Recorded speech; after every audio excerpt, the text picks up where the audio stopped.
The emptiness of outsourcing. On the other side of your ego, you can find acceptance for what is, and in doing so, seek inner balance. Every form of living reaches an inevitable breaking point, where behaviors require examination to ensure that they are still benefiting our day-to-day lives. Due to the roots of the age of Pisces, many souls are deeply ingrained in ego-based ways of living and engaging with the world. This can be corroborated by the toxic masculinity that has ruled our current reality. When feminine energy is suppressed, connection to one's intuition can be severed, and without which will create challenges in replenishing your inner soul value and balance from within. This is due in large part to the culture of outsourcing perpetrated by the 3D karmic world. In this space, buying specific items, gaining notoriety or fame, checking off societal boxes for acceptability, and many other external forms of meaning-making have taken precedence over the meaning one connects to at the soul level through intuition. This can even extend as far as the culture of religion that dominated our previous age of Pisces, wherein the belief and worship of certain external gods would grant one peace, prosperity, and serenity. However, now that the collective has shifted into the age of Aquarius, where the old is being replaced by the new, more and more souls will begin to experience the emptiness of outsourcing, or what some might call divine discontentment.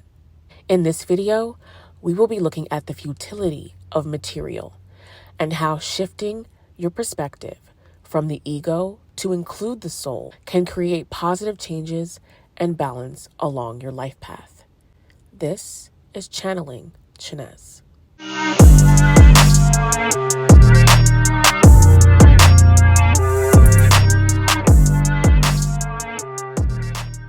Shadow work.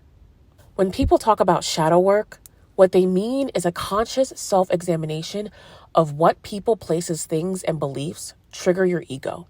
This, along with looking at how and why certain elements or experiences trigger your ego, is the gateway to incorporating your intuition into your lived experience.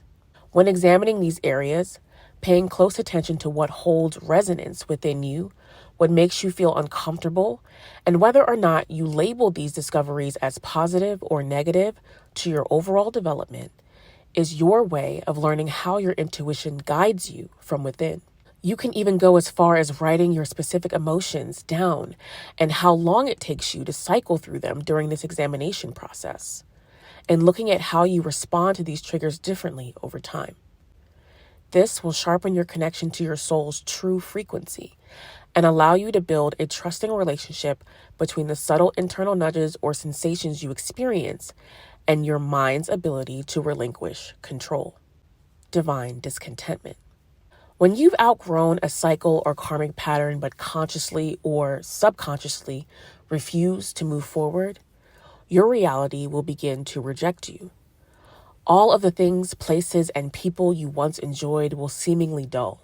Not only will you lose fulfillment in the things that once anchored your life, you will also begin to feel completely and unequivocally uncomfortable. This discomfort will permeate most, if not all, of the areas of your life, slowly causing you to examine what should stay and what should go. While some souls continue to spin the same dice, hoping for a different result or outsourcing their emptiness, in others, through distractions, such as engaging in low vibrational behaviors, maintaining relationships that no longer serve them, or avoiding personal accountability for their life circumstance. In other cases, some will wonder how they will ever feel solace in their life path again, and begin to embark on a path of soul searching and discovery.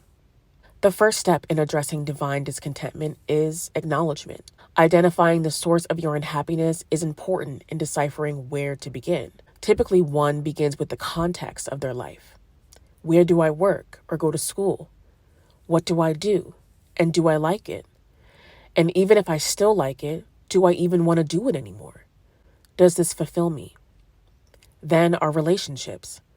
Am I still in love? Have I ever been in love? Do I have people I can rely on? And most importantly, do I like me? Have I outgrown certain habits or parts of myself? And am I ready to face it? It can take a lot of time sitting with yourself for some of us to act on these feelings, while others of us immediately start discarding everything that no longer fits. This can look like walking out on the job, leaving a relationship, addressing family issues, and anything attached to much of our dominant masculine areas. From the root, sacral, and solar plexus, we start making different decisions on how we wish to secure our lives, relate to the world and others, and how we see ourselves. But as there is no lesson without duality, this spiritual awakening was brought on by the feminine, when our intuition reminds us that it is time for change, by way of activating our heart or by shifting our conscious perspective of our lived reality. Whether you choose to begin purging or cling to control and fear of change, our collective consciousness has entered into the age of the great equalization, wherein those who wish to evolve will be supported both spiritually and materially, while others will inevitably be forced to move forward by the powers of the universe.